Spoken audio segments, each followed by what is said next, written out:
आदरणीय मित्रहरू नमस्कार। भोजपुरको हाम्रो यो बजार जाने बाटो भनौँ, नगरपालिका आसपास क्षेत्रको बाटोहरू चाहिँ एकदम यो हिलम्मे अवस्था छ।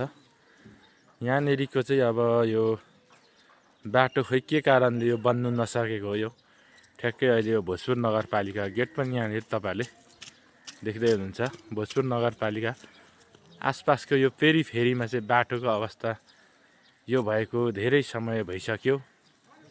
यसको कारणले गर्दाखेरि चाहिँ भोजपुरवासीहरूलाई अत्यन्तै दुःख दिइरहेको अवस्था र विद्यालय जाने गाडीहरूलाई पनि एकदम समस्या भइरहेको अवस्थाहरू छ। यहाँ यो कहिल्यै बाटो पनि बन्नु सक्दैन। यो के कारणले होला, भोजपुरे जनताहरूले दुःख पाइरहेको अवस्था छ।